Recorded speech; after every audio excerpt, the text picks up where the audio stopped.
हर दिन पावन श्रृंखला में 14 जून की कड़ी में आइए स्मरण करते हैं अहिंसा यात्रा के पथिक आचार्य महाप्रज्ञ। आतंकवाद, अशांति, अनुशासनहीनता और अव्यवस्था से विश्व को बचाने का एकमात्र उपाय अहिंसा ही है। देश के दूरस्थ गांव में लाखों किलोमीटर पदयात्रा कर यह संदेश फैलाने वाले जैन संत आचार्य महाप्रज्ञ का जन्म 14 जून 1920 को राजस्थान के झुंझुनू जिले के ग्राम तमकोड़ में हुआ था। अगर आपने अभी तक हमारे चैनल को सब्सक्राइब नहीं किया है तो कृपया इसे सब्सक्राइब अवश्य कर लें, जिससे कि आपको प्रतिदिन इसी प्रकार की अच्छी जानकारी मिलती रहे। बचपन में इनका नाम नथमल था। पिता श्री तोलाराम चोड़िया का देहांत जल्दी हो जाने से इनका पालन माता श्रीमती बालू ने किया। धार्मिक स्वभाव की माता जी का नथमल पर बहुत प्रभाव पड़ा, अतः माता और पुत्र दोनों ने एक साथ 1929 में संत श्रीमद कालूगणी से दीक्षा ले ली। श्रीमद कालूगणी की आज्ञा से इन्होंने आचार्य तुलसी को गुरु बनाकर उनके सानिध्य में दर्शन, व्याकरण, ज्योतिष, आयुर्वेद, मनोविज्ञान, न्याय शास्त्र, जैन, बौद्ध और वैदिक साहित्य का अध्ययन किया। संस्कृत, प्राकृत तथा हिंदी पर उनका अच्छा अधिकार था। वे संस्कृत में आशु कविताएं भी करते थे। जैन मत के सर्वाधिक प्राचीन ग्रंथ आचार रंग सूत्र पर उन्होंने संस्कृत में भाष्य लिखा। उनकी प्रवचन शैली भी रोचक थी, इससे उनकी प्रसिद्धि बढ़ने लगी।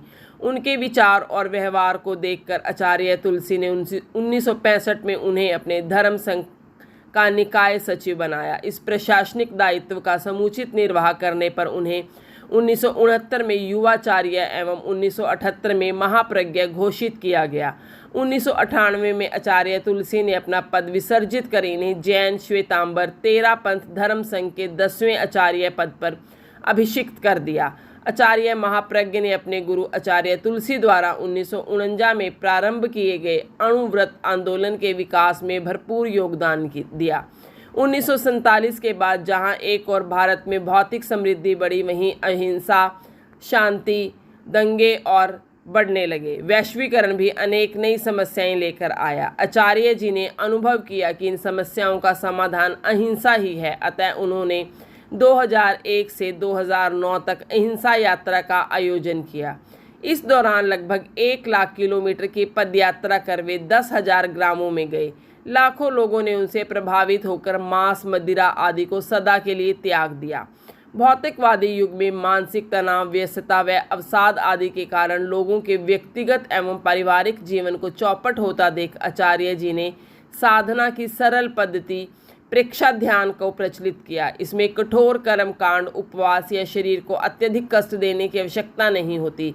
किसी भी अवस्था तथा मत, पंथ या संप्रदाय को मानने वाला इसे कर सकता है, अतः लाखों लोगों ने इस विधि से लाभ उठाया। आचार्य जी प्राचीन और आधुनिक विचारों के समन्वय के पक्षधर थे। वे कहते थे कि जो धर्म सुख और शांति ना दे सके, जिससे जीवन में परिवर्तन ना हो, उसे ढोने की बजाय गंगा में फेंक देना चाहिए। जहाँ समाज होगा वहाँ समस्याएं भी होंगी, और जहाँ समस्याएं होंगी वहाँ समाधान भी होगा। यदि समस्या को अपने साथ ही दूसरे पक्ष की दृष्टि से भी समझने का प्रयास करें तो समाधान शीघ्र निकलेगा। इसे वे अनेकांत दृष्टि का सूत्र कहते थे। आचार्य जी के प्रवचनों के साथ ही प्रचुर साहित्य का भी निर्माण किया। विभिन्न विषयों पर उनके लगभग 150 ग्रंथ उपलब्ध हैं। उन्होंने विश्व के अनेक देशों की यात्रा कर अहिंसा, प्रेक्षा ध्यान और अनेकांत दृष्टि के सूत्रों का प्रचार किया।